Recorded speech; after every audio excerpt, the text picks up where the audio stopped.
Plastic শুদ্ধ খাচ্ছে। আমি hello friends, everything of Payel চ্যানেলে সকলকে স্বাগত। এখন বাজে সকাল 9টা, কিন্তু সকালের আকাশ আর মানে বাইরেটা দেখে মনে হচ্ছে যেন ওই ভোর 6টা থেকে 7টা হবে, এরকমই মনে হচ্ছে। কিন্তু এখন কিন্তু সকাল 9টা।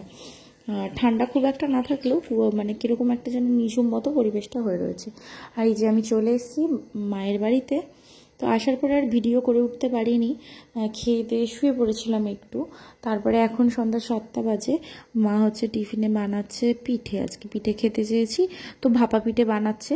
তো এই পিঠেটা আমি এই পিঠে কেন কোনো পিঠেই করতে চাই না। মা দেখছে যে পুরটা ঠিকঠাক মানে এই জিনিসটা রেডি হয়েছে কিনা, যত টাইট হবে আঠা আঠা হবে তত নাকি হবে। তো সেটা মুঠো করে করে দেখছে। তো যাই হোক, মা ভাপা পিঠে বানিয়ে দিয়েছিল। তারপরে রাতে হচ্ছে ওকে আর মৌকে মানে এখানে মা আসতে বলেছিল, ও তাই অফিস থেকে আসার পরে ফ্রেশ হয়ে মৌকে নিয়ে একেবারে এখানে চলে এসছে। তো মা রাতে আজকে কী রান্নাবান্না করেছে চলো তোমাদের সাথে খেতে টেবিলে বসে একেবারে দেখায়। খাওয়ার টেবিলে ডাইরেক্ট এবার চলে যাই। এখানে খানিকক্ষণ আড্ডা দেওয়া হলো। এই যে মা হচ্ছে পালং শাক দিয়ে চিংড়ি, বড়ি টড়ি দিয়ে চিংড়ি দিয়ে চচ্চড়ি করেছে। আর এদিকে বাবা হচ্ছে নিয়ে এসেছিলো তেলাপিয়া মাছ। আমি তেলাপিয়া মাছ অনেক খেয়েছি, কিন্তু এত বড় তেলাপিয়া মাছ আমার লাইফে আমি ফার্স্ট খেলাম। মানে দুটো মাছ এনেছিল, দুটো মাছে 2 কেজির বেশি, মানে এক একটা মাছ 1 কেজির বেশি করে ছিল। মানে তেলাপিয়া মাছের পিসটা এত বড় হয়েছে বলার মতো না। দেখো তুলতেই পারছি না, তুলতে গিয়ে ভেঙে ফেলছি খালি। তো কোনো প্রকার তুলে দিয়েছি। রান্না সব কিছু মাই করেছিল।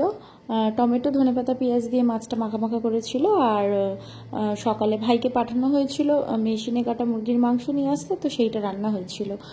দুটো রান্নাই খুব সুন্দর হয়েছিল। মেশিনে কাটা মুরগির মাংস খেতে কিন্তু আমাদের বাড়িতে সবাই খুবই পছন্দ করে, এমনি মাংসর থেকে ওই মাংসটা অনেক পছন্দ করে। তো রান্না বান্না মা সবই একা হাতেই করেছে। তো দেখো খাওয়া দাওয়া এখানে কমপ্লিট বলা ভুল, এখনও মানে শেষ এন্ডিংটা দেওয়া বাকি রয়েছে। আর শেষ এন্ডিংয়ের ট্রিটটা কিন্তু ভাই দিল। ভাই নিজের থেকে পয়সা দিয়ে অনেকগুলো আইসক্রিম নিয়ে এসছে। আমি মোবাইলে অনেকের মুখে অনেক কিছুতে শুনেছি অরুণ আইসক্রিমের কথা, খেতে খুব ভালো হয় নাকি, কিন্তু আজকেই ফার্স্ট টাইম ভাই আমাকে এনে খাওয়ালো, আমাদেরকে এনে খাওয়ালো। তো অনেকগুলো নিয়ে এসছে ও, 5 টাকা থেকে 20 টাকা বিভিন্ন রকমের দামের রয়েছে। কিন্তু সত্যি কথা বলতে 5 টাকার একটা ওরিও বিস্কুটের মতো যে গোল টাইপের ছোট্ট একটা হয় না, ওইটা আমার খেতে কিন্তু বেস্ট লেগেছে, সব থেকে বেশি সুন্দর লেগেছে। এত কম দামে এত সুন্দর আইসক্রিম পাওয়া যায়, মানে এটা সবার মুখে শুনতাম, নিজে না খেলে বুঝতাম না। তো তোমরা যারা খাওনি তোমরা কিন্তু খাও। আমি কিন্তু কোনো অ্যাড দিচ্ছি না, কিন্তু আমি যে খেয়েছি ভালো লেগেছে সেটাই বলছি। ওই যে দেখো ছোট্ট ওই ওরিওর প্যাকেটের মতো যেগুলো, ওগুলো হচ্ছে 5 টাকা। আর এই ওয়াটারমেলন ফ্লেভার এটা 20 টাকা। আর ম্যাঙ্গো ফ্লেভারের যেটা রয়েছে সেটা 10 টাকা বোধ হয়। তো যাই হোক, আইসক্রিমগুলো দেখো সব আমাদের জন্য এনেছে। তো আইসক্রিমগুলো খেয়ে নিই। আইসক্রিমগুলো কিন্তু বেশিক্ষণ রাখা যায় না, ঝটপট খেয়ে নিতে হয়।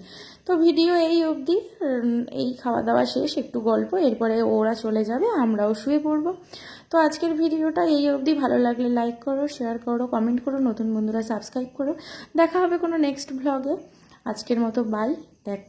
ভালো থাকো, সুস্থ থাকো। তো খুব তাড়াতাড়ি দেখা হবে। টাটা। তো দেখো এখানে ওরা আইসক্রিম খেয়ে নিচ্ছে। তো বাই বাই।